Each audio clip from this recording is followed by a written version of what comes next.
Assalamualaikum warahmatullahi wabarakatuh. Pada kesempatan kali ini kita akan membahas subbab kedua dari dinamika partikel, yaitu tentang jenis-jenis gaya. Jenis-jenis gaya yang biasanya bekerja pada benda itu ada gaya berat, gaya normal, gaya gesek, dan gaya tegangan tali. Tentu saja jenis-jenis gaya itu sebenarnya ada banyak. Ada gaya listrik, gaya magnet, gaya sentripetal, gaya gravitasi. Tapi pada video kali ini kita akan fokus membahas 4 jenis gaya saja. Gaya yang pertama yaitu gaya berat. Gaya berat sering disebut dengan berat saja. Simbolnya itu W.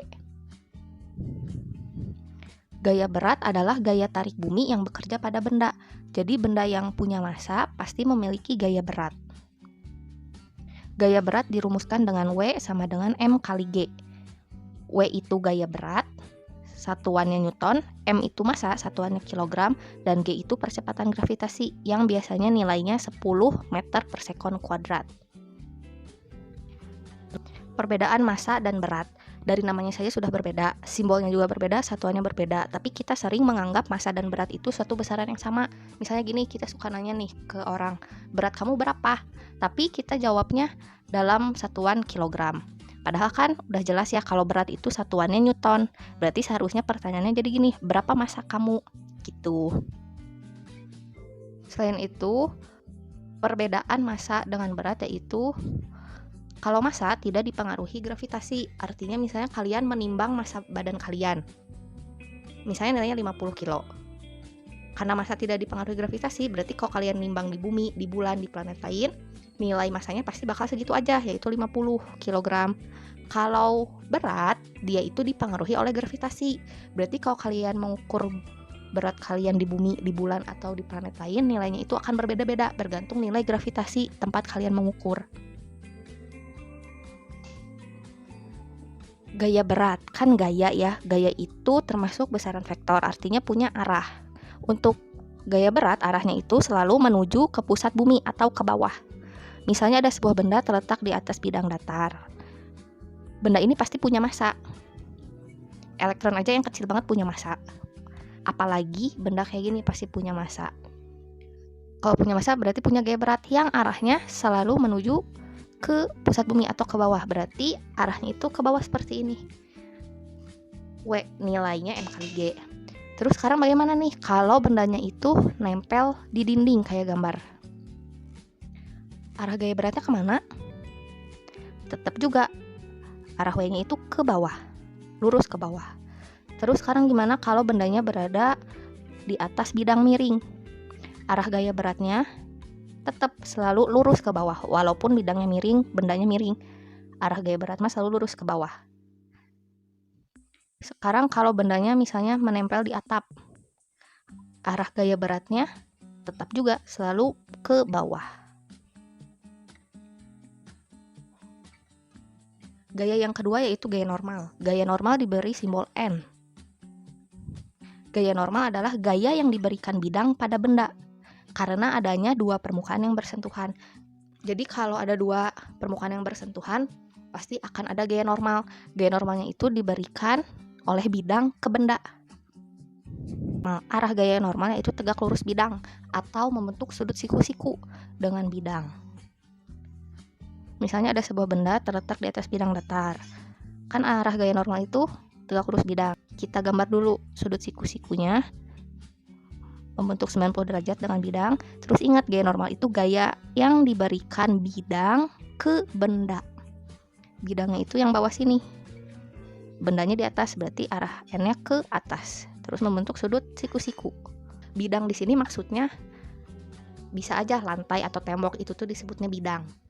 Selanjutnya kalau bendanya itu misalnya nempel di tembok atau di dinding, arah gaya normalnya kemana? Ingat, gambar dulu sudut siku-sikunya di atas bidang. Terus gaya normal itu gaya yang diberikan bidang ke benda, berarti arah gaya normalnya ke kanan. Ini bidang ngasih gaya ke benda, berarti ke kanan. Sekarang kalau bendanya itu terletak pada bidang miring, arah gaya normalnya kemana? Gambar dulu sudut siku-sikunya, lalu tarik garis dari bidang ke benda. Karena bendanya terletak di bidang miring, makanya gaya normal juga agak miring. Sekarang kalau bendanya menempel di atap, berarti gaya normalnya ke bawah ya. Ini sudut siku-sikunya gaya normal, gaya yang diberikan bidang ke benda. Bidangnya ini, bendanya di bawah, berarti arahnya ke bawah. Gaya gesek. Gaya gesek diberi simbol Fg. Gaya gesek muncul jika permukaan dua benda bersentuhan langsung secara fisik. Gaya gesek dirumuskan dengan Fg sama dengan mu dikalikan N. Fg itu gaya gesek, satuannya pasti Newton. Mu itu yang kayak M itu dibaca mu, dia itu koefisien gesekan dan tidak punya satuan. Kalau N di situ yaitu gaya normal, satuannya Newton. Gaya gesek dibagi menjadi dua jenis, ada gaya gesek statis dan gaya gesek kinetis. Kita bahas dulu yang gaya gesek statis, disimbolkan dengan Fs. Apa itu gaya gesek statis? Gaya gesek statis adalah gaya gesek yang bekerja pada benda ketika benda belum bergerak atau diam.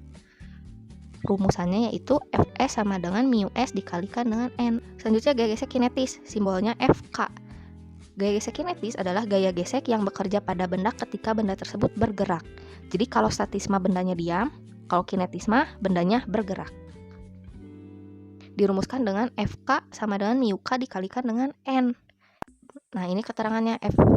Fs gaya gesek statis, satuannya Newton. Fk itu gaya gesek kinetis, satuannya Newton juga. μs koefisien gesek statis tidak punya satuan, μk koefisien gesek kinetis tidak punya satuan, dan N itu gaya normal, satuannya Newton. Arah gaya gesek itu selalu berlawanan dengan arah gerak benda. Misalnya ada seseorang sedang mencoba mendorong kulkas, berarti dia tuh kan ngasih gaya ke kulkas, tapi gaya ini tidak cukup besar untuk menggerakkan kulkas, berarti kan kulkasnya diam atau percepatannya 0. Tapi walaupun diam dia punya gaya gesek. Kira-kira gaya geseknya yang statis apa yang kinetis? Kalau diam, yang statis. Arahnya kemana gaya gesek statisnya? Berlawanan sama arah gerak benda. Bendanya kan didorongnya ke kanan, berarti kemungkinan kalau bergerak itu ya pasti ke kanan. Berarti gaya gesek statisnya ke kiri. Selanjutnya ada seseorang menaiki sepeda yang bergerak ke arah kanan. Berarti percepatannya ke kanan, terus di antara ban sepeda sama jalan itu pasti ada gaya gesek. Kan sepedanya sedang melaju nih, berarti gaya geseknya itu gaya gesek statis apa kinetis? Tentu saja yang kinetis, soalnya sedang melaju atau sedang bergerak. Arahnya kemana gaya geseknya? Ke kiri, karena dia bergeraknya ke arah kanan. Gaya geseknya itu berlawanan sama arah gerak bendanya. Berarti gaya gesek kinetisnya ke kiri. Seperti di gambar. Selanjutnya ada gaya tegangan tali. Dari namanya tegangan tali, berarti gaya ini ada kalau ada tali. Kalau nggak ada tali, pasti nggak akan ada gaya tegangan tali.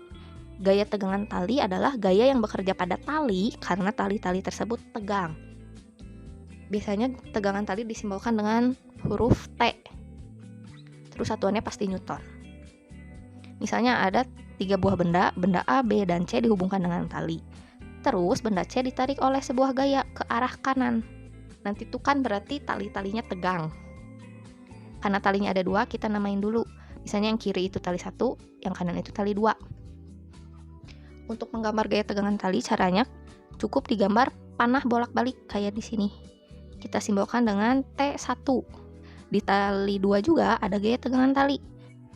Cara menggambarnya itu kayak tadi juga, menggambar panah bolak-balik yang disimbolkan dengan T2.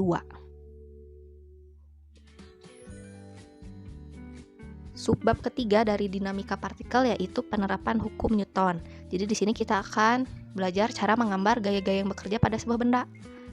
Misalnya, kita akan mengamati gerak benda pada bidang datar. Misalnya ada sebuah benda terletak di atas bidang datar. Kita anggap bidang datarnya itu licin. Kalau licin berarti tidak ada gaya gesek. Nah, sekarang kita coba gambarkan gayanya. Misalnya benda ini ditarik oleh gaya ke kanan. Sekarang kita gambarkan ada gaya apa saja yang dimiliki benda ini. Pastinya punya gaya berat, W, ke bawah. Terus ada gaya normal, karena dia bersentuhan dengan bidang, yang arahnya tegak lurus bidang, ke atas. Terus ada gaya gesek nggak? Enggak ya, kan tadi ingat bidangnya licin, berarti tidak ada gaya gesek. Hanya ada gaya normal dan berat. Kita lanjut, masih gerak benda pada bidang datar, tapi bidang datarnya kasar. Kalau kasar berarti ada gaya gesek. Misalnya benda ini ditarik oleh gaya F ke sebelah kanan. Coba gambarkan ada gaya-gaya apa saja yang bekerja pada benda. Mirip kayak tadi ya, ada gaya berat, W ke bawah, gaya normal itu ke atas. Terus sekarang ada gaya gesek karena bidangnya kasar, yang arahnya ke kiri. Kenapa ke kiri? Kan benda itu ditariknya ke kanan, berarti dia itu cenderung bergeraknya ke kanan. Gaya gesek itu berlawanan dengan gerak benda, berarti lawannya kanan, yaitu ke kiri. Selanjutnya masih gerak benda pada bidang datar. Misalnya ada sebuah benda, terus dia ditarik oleh gaya F, tapi gaya F-nya itu agak menyerong ke atas kanan atau membentuk sudut peta terhadap garis horizontal.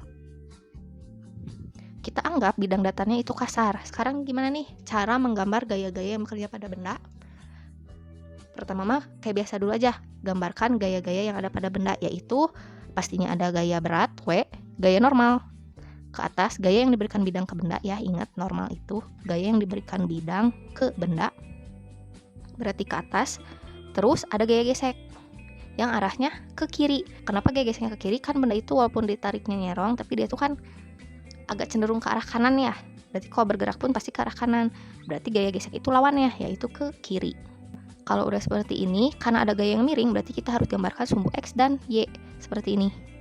Terus kita lihat gaya yang miring atau tidak sejajar sumbu X dan Y. W sejajar sumbu Y. Gaya normal sejajar sumbu Y. F gesek juga sejajar sumbu X. Berarti cuman gaya F nih yang miring, yang tidak sejajar sumbu X dan Y. Berarti gaya yang kayak gini harus kita proyeksikan ke sumbu X dan ke sumbu Y. Caranya ingat di vektor, tentang komponen vektor, cara memproyeksikan atau menjatuhkan vektor. Berarti CF ini kita tarik garis putus-putus ke sumbu X, terus tarik garis panah dari pusat ke garis putus-putus tadi, kayak gini. F-nya itu terus kita jatuhkan ke sumbu X. Pas dijatuhkan ada sudut theta, berarti dia jadi cos. Makanya di sini jadi F cos theta. Berarti pas dijatuhkan ke sumbu Y pastinya F sin ya. Sekarang kita jatuhkan ke sumbu Y, bikin garis putus-putus. Sumbu Y, tarik garis dari pusat ke garis putus-putus tadi. Pas dijatuhkan F ini ke sumbu Y tidak ada sudut di sininya, makanya jadi F sin theta. Nanti yang dipakai untuk perhitungan itu F sin dan F cos. F saja mah udah nggak dipakai karena tadi udah diproyeksikan. Sekarang lanjut ke gerak benda pada bidang miring. Misalnya ada sebuah benda terletak pada bidang miring yang membentuk sudut theta terhadap garis horizontal. Terus benda ini ditarik ke atas dengan gaya F. Kita anggap bidang datarnya itu kasar. Kalau kasar berarti ada gaya gesek. Langkah pertama, kita gambarkan gaya-gaya yang bekerja pada benda, yaitu ada gaya W ke bawah lurus ya. Walaupun bendanya miring, ingat W-nya mah lurus ke bawah. Terus ada gaya normal yang agak nyerong ke kiri. Karena bidang datarnya kasar, berarti ada gaya gesek yang arahnya ke bawah. Soalnya benda ditariknya ke atas, berarti benda cenderung gerak ke atas. Makanya gaya geseknya lawannya, yaitu ke bawah. Nah, kayak tadi, karena ada gaya yang miring, berarti kita tuh harus gambarkan sumbu X dan Y. Terus kita lihat gaya yang tidak sejajar sumbu X dan Y, yaitu gaya W. Kalau F guys mah dia sejajar sumbu X, N sejajar sumbu Y, F juga sejajar sumbu X. Berarti gaya W ini harus kita proyeksikan kayak tadi ke sumbu X dan Y. Biar jelas kita gambar yang baru, ini sumbu X dan Y-nya, ada gaya W lurus ke bawah, kayak gambar. Terus kan kita mau proyeksikan, kalau mau diproyeksikan berarti harus tahu sudut tetanya di mana. Jadi sudut teta di sini tuh sebanding dengan sudut teta di sini, atau kalau digambarkan jadi ada di sini tetanya itu. Tinggal kalian proyeksikan atau jatuhkan. Tarik garis putus-putus, misalnya ke sumbu Y dulu, gambar garis panah dari pusat ke garis putus-putus tadi yang merah. Nah, terus lihat pas dijatuhkan W ini ke sumbu Y. Pas dijatuhkan ada sudut. Kalau ada sudut berarti dia nanti jadi cos. Jadinya ini W cos theta. Sekarang jatuhkan W-nya ke sumbu X. Gambar garis putus-putus atau di sini mah garis merah ke sumbu X, terus tarik garis dari pusat ke garis merah tadi. Karena yang tadi W cos, pasti yang ini W sin. Sekarang kita pindahin W sin sama W cosnya ke gambar yang pertama yang di sebelah kiri. disatukan. Ini W cos, ke bawah W sin. Nah, nanti yang dipakai untuk perhitungan yang W sin dan W cos saja. Yang W aja mah tidak dipakai karena tadi sudah diproyeksikan. Selanjutnya gerak benda pada sistem katrol. Misalnya ada sebuah katrol yang digantung, terus pada katrol ini dikaitkan tali yang terhubung dengan benda A dan benda B. Sekarang kita coba gambarkan gaya-gaya yang bekerja pada benda. Walaupun ada dua bendanya, kita lihatnya satu-satu. Benda A dulu, ada gaya apa aja? Tentunya ada gaya berat, WA. Karena benda A ini dihubungkan dengan tali, berarti pasti ada gaya tegangan tali yang arah panahnya itu bolak-balik kayak gambar dan disimbolkan dengan T. Di sini nggak ada gaya normal, soalnya nggak bersentuhan sama bidang. Hanya ada gaya berat dan tegangan tali. Sekarang kita gambar gaya-gaya yang bekerja pada benda B. Ada gaya apa aja? Ada gaya berat, W. Lalu sama kayak tadi, benda B ini terhubung sama tali, berarti punya gaya tegangan tali yang digambarkan dengan panah bolak-balik dan disimbolkan dengan T. Cukup sekian materi kali ini, semoga bermanfaat. Wassalamualaikum warahmatullahi wabarakatuh.